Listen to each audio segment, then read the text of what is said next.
When old Guy was young, his mom and dad did a lot of hog butchering, and in fact the day that he was born was butchering day on his place, and his mom had to work fast and hard in order to get the hog butchered up and the sausage made and everything put away before she could have time to give birth to him.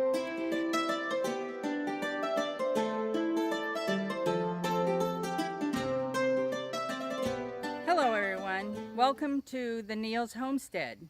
In two previous episodes I showed you about grinding fat, getting it ready to render lard, and then in a second episode I showed you the actual cooking of the lard on an open fire outside to get the lard rendered down. Today I'm going to show you straining the lard and putting it in jars. Thanks for joining us. I've got the lard cooked down nice and clear. I think it's good. The cracklings aren't totally done. Not every bit of fat is cooked out of them, but I'm going to call it good because I have been concerned that some particles were sticking to the bottom of the pot, and I was afraid they might burn and give my lard a burnt taste. So I'm going to call it good and stop cooking there and put it in a jar. I'm going to use just a 1 quart little pot to ladle some out.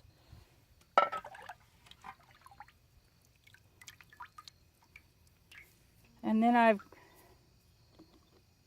got this funnel for jars here, and along with a pretty fine strainer that I'm going to put in the top of that, and carefully pour the lard down through there.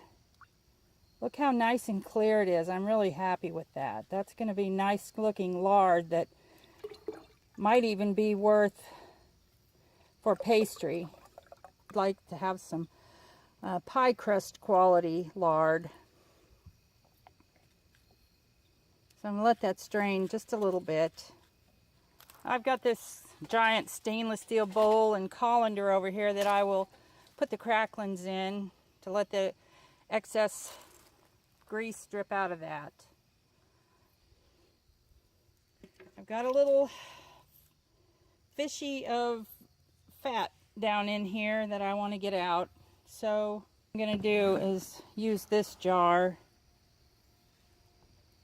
put the funnel in there, strain this again.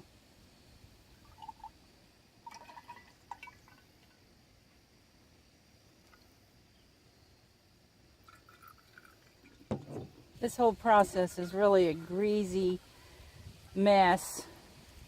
Everything gets greasy, the table, me.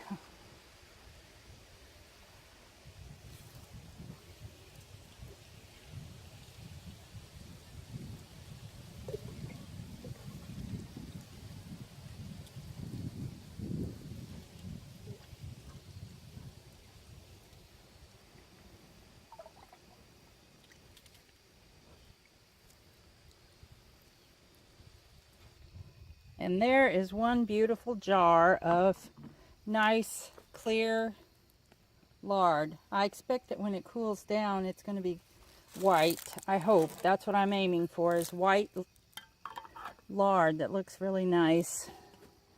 So we're going to let that cool.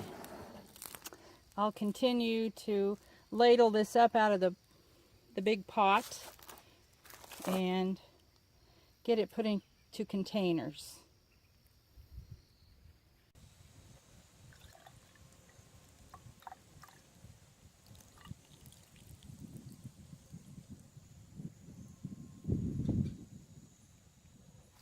And here's a wonderful example of some really nice looking lard as it cools. The left jar there is cooling at the bottom. You can see that it's getting a little bit cloudy.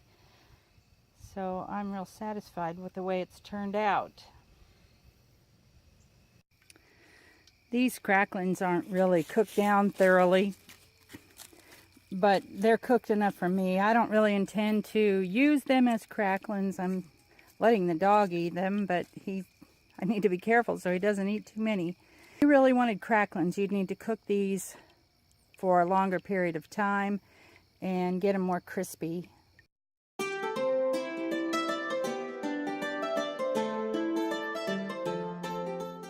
Whenever he was young, he had an experience with cracklings. You know, they're so good, and you eat them and you enjoy a few of them, but then when you overdo it, you have reached a point where you never want to eat another crackling again. You never want to smell another crackling again.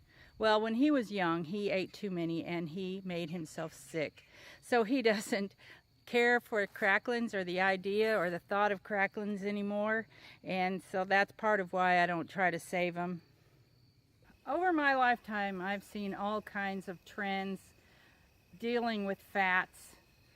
There was a time whenever the older people, that's what they cooked in lard, they ate high-fat diets, and then there came the time when the experts decided that fat was bad for you and that eating fat was going to kill you. It caused cholesterol, and fat is what made you fat. But over the past few years, we've seen a reverse in that. During the time that they said that fat is what made you fat, they encouraged you to stop eating animal fats, to stop eating lard, to stop eating butter, to stop eating any fat in your meat at all. Eat as lean meat as possible. And that shortening was better than lard. Margarine was better than butter. And since then, we've had a complete change in that. They've changed their minds. The experts have changed their minds that it's no longer that thought.